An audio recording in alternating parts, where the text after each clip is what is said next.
EJ and Andrey. This is a special edition of the Built Different podcast. Andrey has a fight coming up on Saturday. EJ, obviously is coach, the man that does all the magic behind the scenes. We have Raul behind the camera, me and Justin. Wanted to welcome everybody in.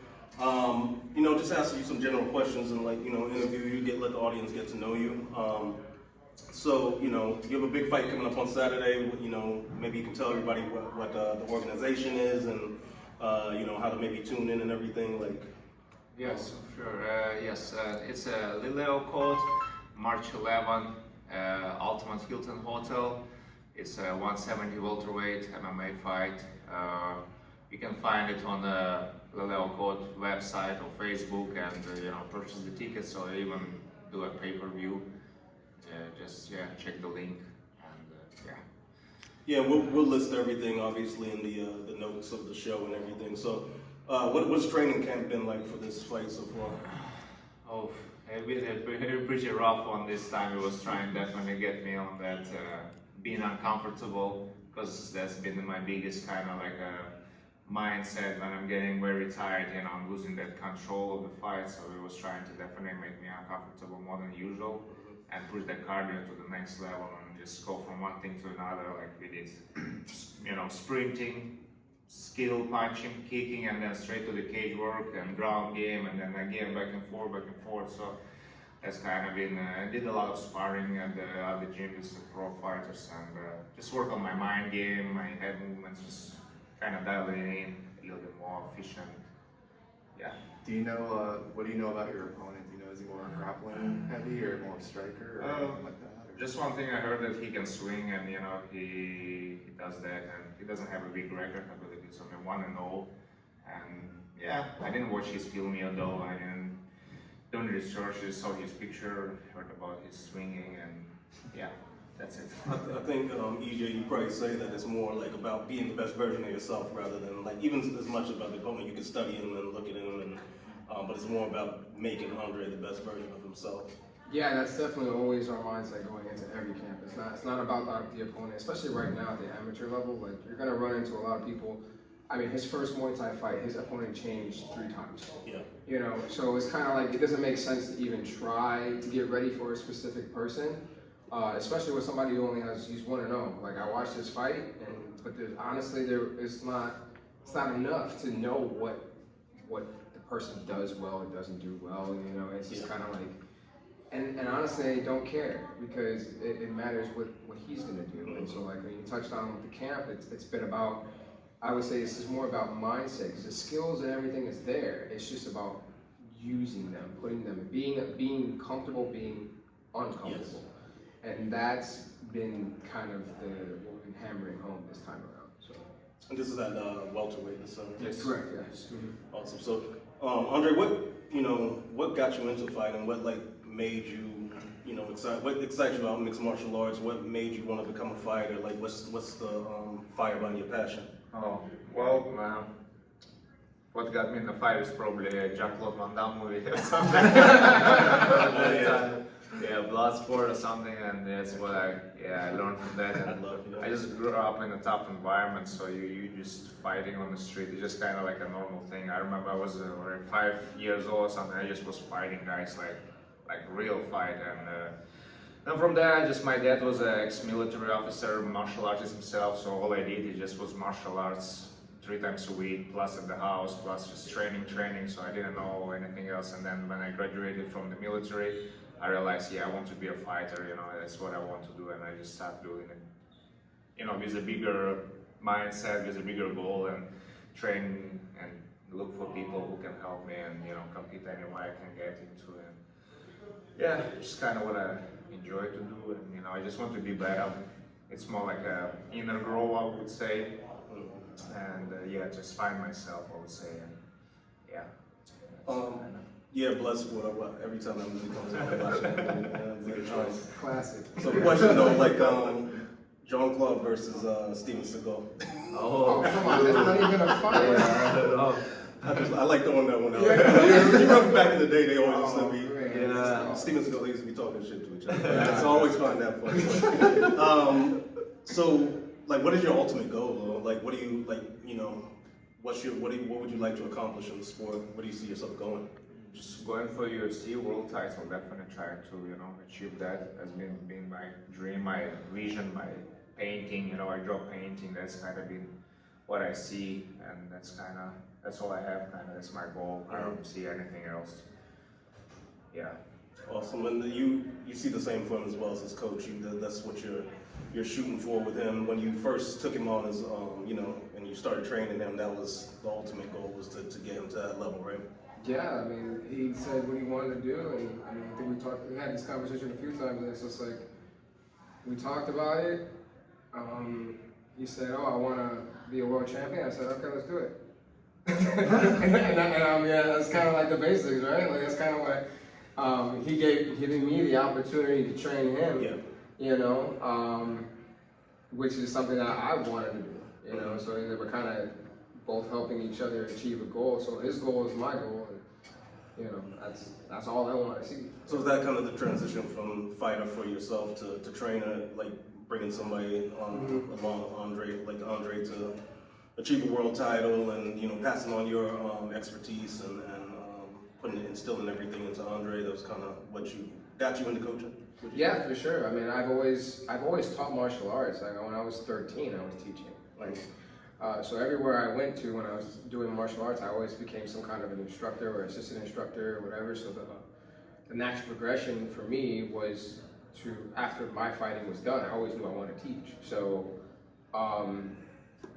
so now it's kind of at that point where I'm in a position where, martial arts is about sharing your skills, it doesn't make any sense. If it stops with me, then everything that I learned, everything that I, cultivated, it dies with me, right? So it's like, I want to help other people, and in turn, he's learning, as I teach him, he's also a trainer, and he's also, so he's able to teach other people as well, that's legacy, you know what I mean? So you never know who you're ever gonna impact with your skills and abilities, but that's where we're on that path, you know what I mean?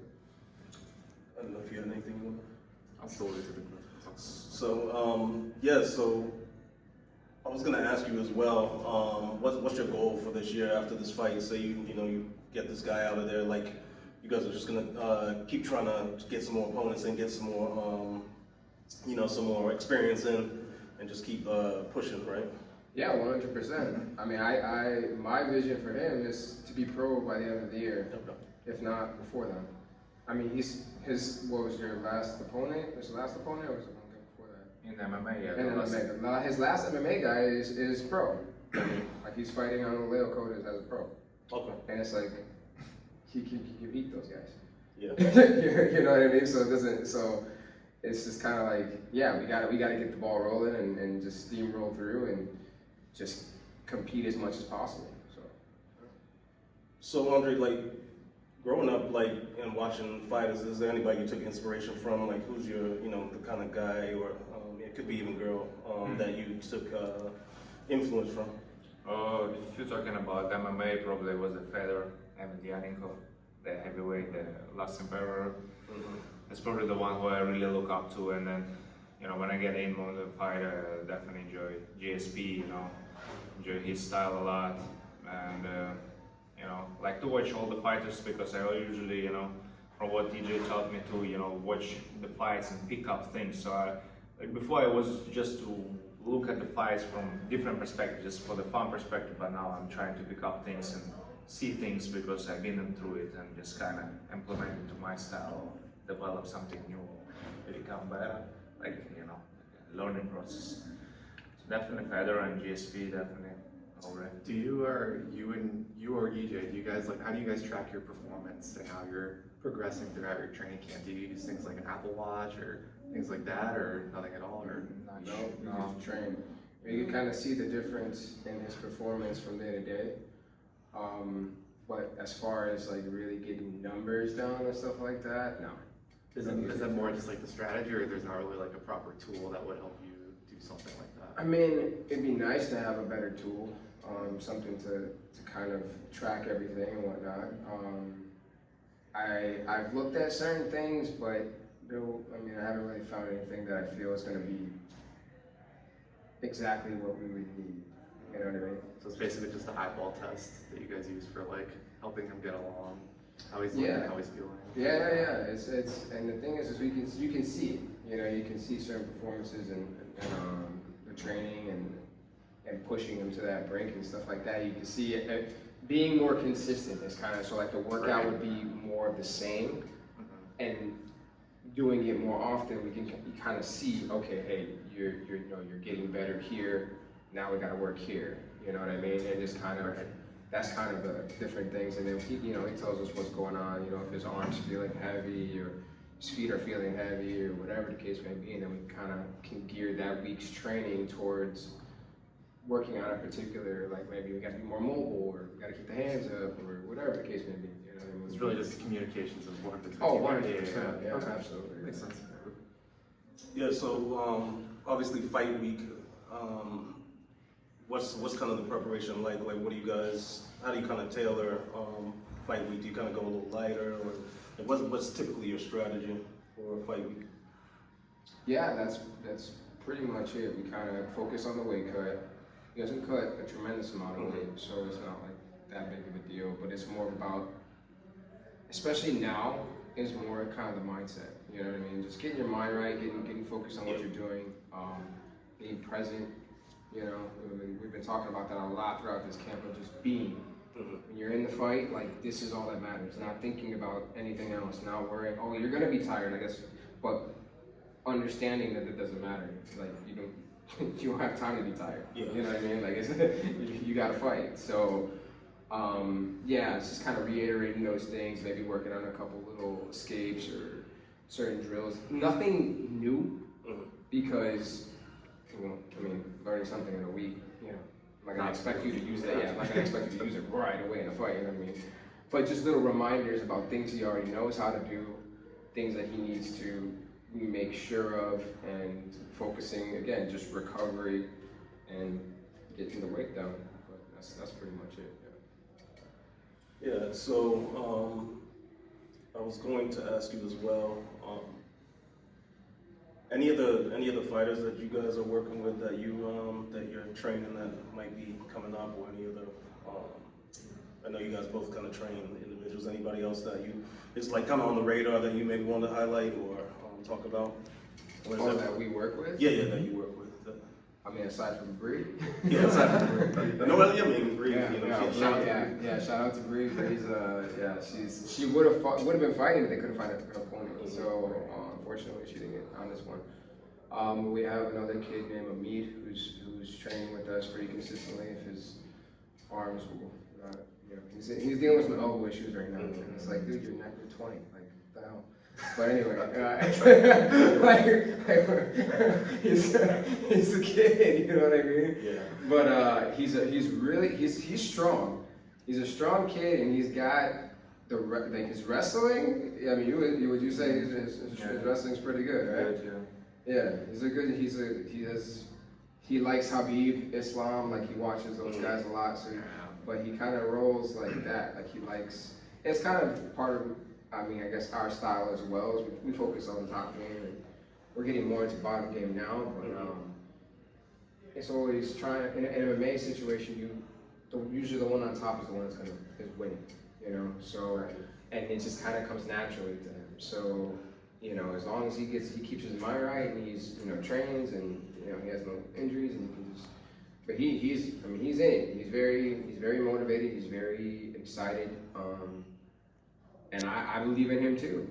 I believe in him too. I think he can do well, especially if he's kind of freaking out because he thinks he's starting too late or whatever. But he does have some kind of martial arts background. I think he did like capoeira and he's done like karate. But this is the first time he's done any kind of grappling. But he's taken to it very well. So I'd be excited to get him into I wanted him to actually do the Laleo Code. What was it, February? It was in February. I wanted him to do the jiu-jitsu tournament, but then he just wasn't training consistently enough to. But I think he's ready for that. So that's usually the step. We're gonna have him do jiu-jitsu first, see how that goes, and then as we build up his striking, and then go from there. So. And like even in talking to you, like I think you've done like how many different forms of martial arts? As far as competition-wise goes? Yeah, just like, you know, learning, like just disciplines, even training it. Yeah, pancration, combat sambo, sanda, Muay Thai, Jiu-Jitsu, Russian hand-to-hand. You've done like all of them. Yeah, You're like I moving forgot on. MMA, yeah. MMA and left way. So I've competed in a bunch of different rule sets, a bunch of different, you know, I think over 50 fights, I want to say, Oh, jeez. between all of those, yeah. Would you say, like, if you could create a fighter from scratch, like in a game, like, you know, you can do that in a game and give them a base, Yeah. what would you start a fighter off with? That's a good question. If we're talking about consistency, wrestling. I would say a wrestler, because you can teach a wrestler how to throw hands and kicks and stuff like striking. That you can teach them. They have, the thing is, they have that explosiveness and they have that goal. And in their head, they know that they need to fight, and they fight from start to finish. Because even I think in wrestling rules, you cannot backstep. Like, you have to come forward. You either come forward or stand your ground. Yeah, right. So having that kind of mindset already is, and especially if we talk about the weight cutting, you know, they're always doing that kind of stuff too. So I would say a wrestler, because, and then also because the strength from moving a body around versus the strength of moving weights around is very different. The ligaments, the tendons, that kind of strength, like, you know, if you ever roll with a wrestler, like, those dudes is, You know how to squeeze. oh yeah, they could be 120 pounds and feel like a 250-pound dude is on you. You know what I mean? Yeah. So I would say wrestling, and then and then the striking is probably Muay Thai. I think is the most complete as far as MMA, because you have the elbows and the knees and the different the cadence, the kind of the rhythm that they move, and then using the long range weapons. Like, they have weapons in all ranges. So I would say Muay Thai. Muay Thai and wrestling. What about you? Same thing? Wrestling and Muay Thai? Or if you had to create a fighter, what would it be for you? Probably I will go maybe with combat sambo, I would say. Combat sambo. Actually, that's a lot. Yeah. Yeah. I would say combat sambo base, and then for the rest, I don't know. I would do some kind of, I don't know, like a sanda. Yeah, sanda is definitely very cool. So something like that. Yeah. Interesting. That's probably a better way to go, honestly. I did combat sambo too as well. Combat sambo is basically MMA. Right. It is MMA. So that's why you're seeing these guys coming from that area, that region. They've been fighting MMA. It's just now that they're in the cage and they don't have the headgear and the kirka. In the wrestling shoes. So that's really the only difference. But even in some places, I mean, you sent me that one fight where, you know, they had basically just like a gi top and MMA gloves and MMA shorts on. Like, they didn't have no shin guards and no headgear. They were just fighting. Yeah. So, and then I think they called it pancration. So, and pancration is like the original MMA. It's wrestling and boxing. It's a Greek martial art. So that's, you know. Easy transition. Yeah, so is MMA before MMA was MMA. You know what I mean? So yeah, combat sambo is definitely, because you get, that kind of encompasses everything. You get a good, well-rounded base, really strong wrestling, really strong judo trips and throws, and sometimes I hate putting labels on certain things, because it's just like, you can only move so many different ways. You know what I mean? So it's kind of like, it's all the same. Like, even in jiu-jitsu. Right. Even in jiu-jitsu, like, jiu-jitsu has striking. Yeah. Jiu-jitsu has trips, they have takedowns, but some gyms cater more towards just pulling guard and fighting off the ground, and that's their Sports jiu-jitsu. jiu-jitsu. Right, sports jiu-jitsu. Yeah. So it's a little different. So yeah, I would definitely agree with what you said. And then Andrey, when you're done fighting and you've got the belt, you're UFC champion, do you see yourself like transitioning the same way EJ did, maybe coaching fighters and like lending, you know, passing down your knowledge to somebody else? Well, I always was thinking about movie career, you know. I did movies before, so I definitely want to use that platform to go into action movies, use Ronnie, and create us as a team over there and create some kind of like action movie, something similar to Fast and Furious, even better. But training wise, I mean, I like train people a lot, but I do believe when you're gonna become very successful and next level, you have no time to do that much. Only if it's what you want, like your dedication and desire. I just been training, many years too, and I don't know. I'm gonna feel one day that I'm gonna need to move to the next and just spend more time with my family, my kids, because I have 3 sons, so I can train them and just spend time with my friends and my family and just all have good life. That's kind of why I'm probably doing it too, so everybody can have a good life. Yeah, I was going to ask you about the motivation behind fighting, and like what the results that you want to see come from it. So it's like family and make sure everybody's comfortable. Everybody living the best life they can through your hard work, your efforts, everything you put into the gym with EJ. That's what it's all about. Yes, sir. Yeah. A lot of people need help out there, so. For sure. So tonight, you guys excited about the card tonight? Yeah, kind of. Yeah. Kind of. I mean, you want to go ahead. You go first. I don't know. Like I said, I'm not too excited about that. I'm just kind of like, hey, I can watch highlights. I respect, the fighter, but I'm more excited about next cards that are upcoming. This card is kind of like, I don't know, like feels average. I don't know. It's just my feeling to it. Are you excited about tonight, or are you kind of on the same level as him? Like, It's one of those that it's John Jones is everybody's freaking out about John Jones, but I've kind of been over him for a while. Like, nothing to take away from him, but it's just kind of like, dude, you in my eyes, once you start, you're caught cheating, and you put an asterisk next to your name, and I just think it's kind of funny how they still call him the GOAT and all this stuff, and it's just like, dude, he hasn't fought for 3 years. What about these other guys? Like, what about these other guys that are competing all the time? They're making a really big deal, and especially him going to heavyweight. Oh my God, he's going to heavyweight. It's like, it's because he almost lost to the guys at 205. That's why. yeah. That's what I think. I think he went up because why would you're dominating, and then you get 2 fights where you had the tougher fights where even the Dominic Reyes, a lot of people thought he lost, which I kind of thought he lost too. Santos. Yeah, and then that one too. That one was very, very close. And then the Anthony Smith fight, prior to that, where he hit him with that illegal knee, that was so obviously illegal. Like, it was just what? Yeah, and when you see the interviews now and he talks about it, he's just like, oh my God, I was just like praying and you did that to the guy. What do you mean? Like, you did that. It wasn't somebody else that made you do that. You did that because things were not necessarily going your way. And that's why I talk about his eye poking all the time. He pokes everybody in the freaking eye, like everybody. That can change, that can alter a fight very easily. And how many times do you get to do that in a fight before any kind of point is taken from you?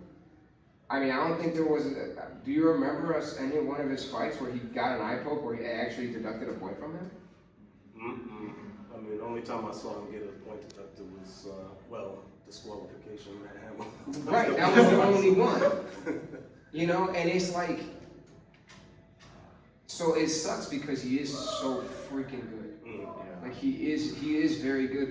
He's also very good at his frame, using his frame for his, to his advantage. Well, that's why I want to watch it, because when he has struggled, it's been against guys that could match his length, his range. I mean, he couldn't get the range of him because that's all he does is keep people at range. Yeah.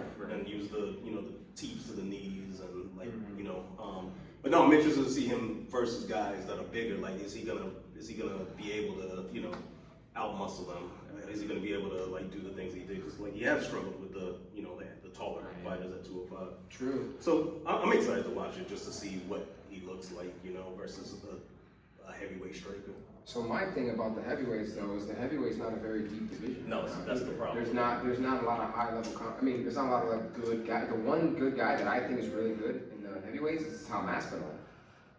But he just got injured. You know what I mean? But he like I that's the type of guy. But I mean, who else? I mean, Stipe. There's Stipe still, but he's older. You know, He's gonna allegedly get the.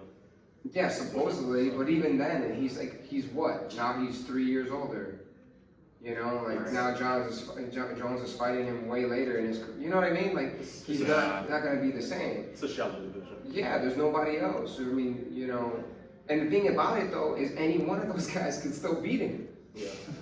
Like Derek Lewis, all he takes is he lands one bomb on him, he's out. That's what I want to see. Like, what is that going to look like? How's the chin going to hold up at heavyweight? I don't know. There's a lot of interesting parts to it. No, I get that. I'm actually more excited for the Valentina Grasso fight because I think Grasso has been looking real freaking good lately. And I like her heart. I like her chances in this fight. I think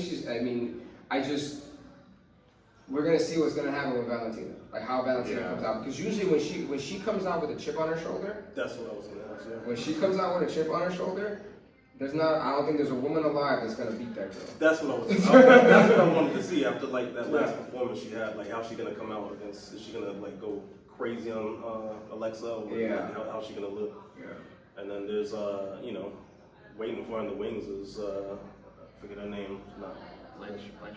Yeah, Blanchfield. Oh, Blanchfield, yeah. Waiting in the wings, who she looked good. She looked good, but I would love to see her against Nunes again. I think that's the fight I'd love to see. I'd love to see Weili come up and fight her. I'd love to see that. I think that's the fight. Weili versus Valentina. I think that's the I fight. would love to see that fight. I think that's the one. That'd be a good. Yeah, I would like to see that one. How about Gamrot? Yo, you guys excited to see Gamrot? Oh yeah, Gamrot's fighting. Okay. Gamrot's fighting Jalen Turner, right? Yeah. Like 6'1", he's 6'3", 155. Yes. Oh God. That's crazy. Yeah. It's gonna be an interesting fight, especially because he's coming in short notice, right? Gamrot's coming in short notice. You're supposed to fight somebody else. That should be interesting. And then what was there? I feel like there were some other undercard fights that were. Plessy's fighting. Yeah, Plessy's versus Garbrandt. Oh, I want him to win. Oh, he's. I didn't know Cody was fighting. That's one of the When he's on the prelims, Oh, you can watch that one. Yeah, that's I like. Is I he like on? it. He's probably Yeah, he's on the Yeah, prelims. he's cool. I want to see Bo Nichols, see how he.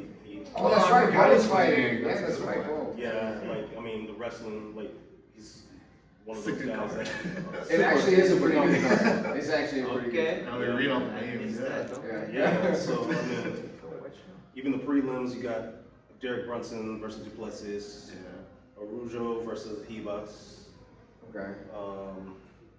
Cody Garbrandt's fighting Trevin Jones. So That's a 125 or 135? 35. Okay. Yeah. Good. Because he doesn't need to be coming out. No. Make that weight cut, but that's- No, but you know we're gonna watch the fights regardless because that's what we do. Oh yeah. even if we're shitting on some of the fights, we always watch them. So. Nah, I never not watch him.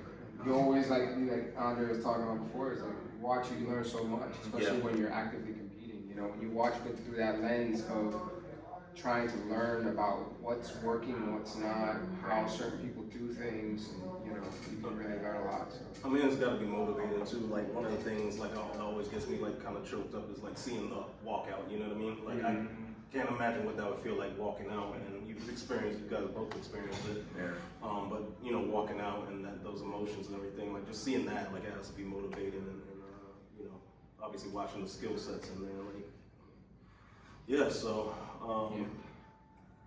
you had a thought on it? I'm just, it was so funny you talk about walking out. It was a post on Combat Night and they showed the guy walking out and they said, what do you think when you walking out? What is your thought process? And the fighters was coming in like, oh yeah, I'm gonna beat this guy, what happened to my French fries? People just going randomly.